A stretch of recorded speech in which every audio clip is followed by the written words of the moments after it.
एक बहुत अच्छे भक्त हुए जिनका नाम हुआ नामदेव जी। भगवान की खूब भक्ति करते थे। वो जब अपने नाना जी के यहाँ थे, नामदेव जी, इनके नाना का नाम वामदेव जी था। बड़े ध्यान से सुनिएगा।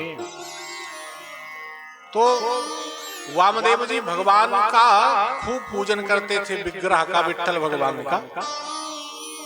नामदेव जी इसको देखते थे। एक दिन का विषय, नामदेव जी ने अपने वामदेव जी से निवेदन किया कि आप मुझे भी ठाकुर जी की सेवा का मौका दे दो।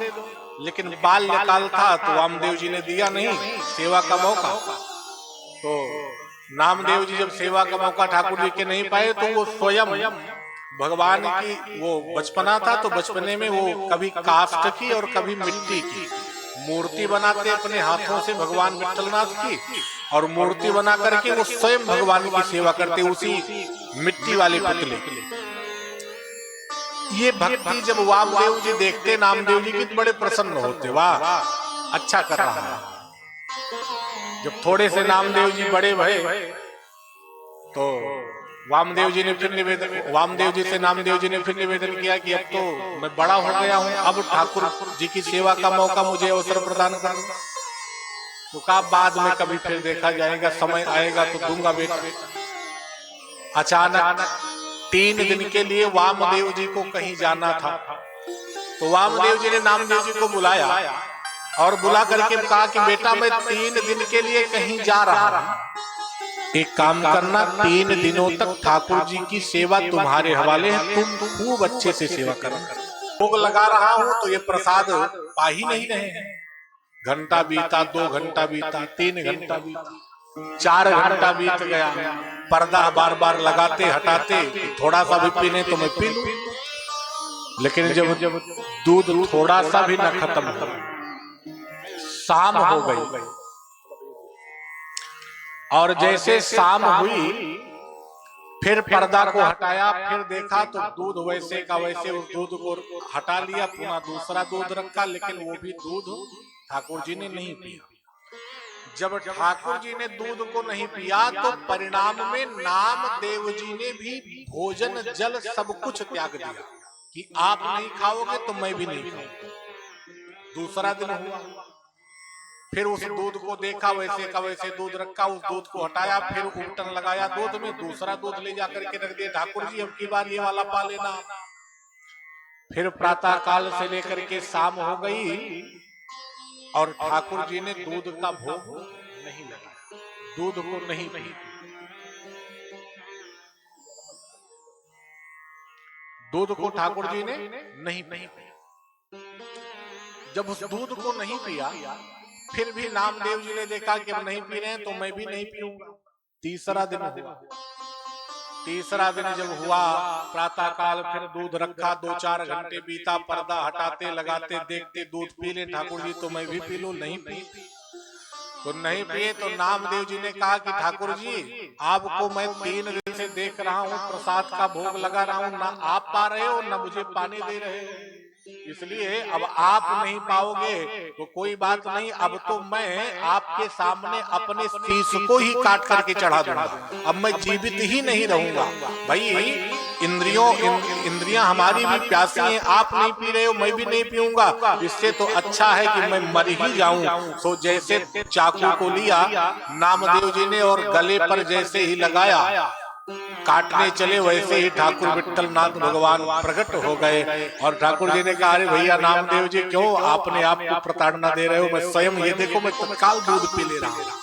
और भगवान प्रकट भय, भगवान ने दूध को पीना प्रारंभ किया। जैसे पीने लगे तो नामदेव जी ने कहा अरे ठाकुर जी थोड़ा सा मेरे लिए बचा देना, क्योंकि नाना जी जब हमारे भोग लगाते थे तो बचा हुआ प्रसाद मुझे भी देते थे, और पता लगा कि 3 दिनों के बाद आप आए हो, चकाचक सारा दूध पी जाओगे तो मैं क्या पीऊंगा। भगवान ने कहा ठीक है। थोड़ा सा ठाकुर जी ने दूध को छोड़ दिया और नामदेव जी ने उस प्रसाद को पाया, पुनः भगवान अपने स्वरूप में 3 दिन बाद जब उनके नाना जी लौट करके आए, नाना जी ने पूछा, भैया नामदेव ठाकुर जी की सेवा अच्छे से करते थे? नामदेव जी ने कहा, नाना जी पूरे सेवा का प्रकल्प सुनाया कि ऐसे ऐसे ठाकुर जी प्रकट हुए थे। वामदेव जी ने कहा, मैंने अपने जीवन में ठाकुर जी को नित्य प्रति स्नान भोग लगाया, आज तक वो प्रकट होकर के कभी प्रसाद नहीं पाए, और ये बता रहा है कि इसके सामने ठाकुर जी प्रकट होकर के प्रसाद पाए थे।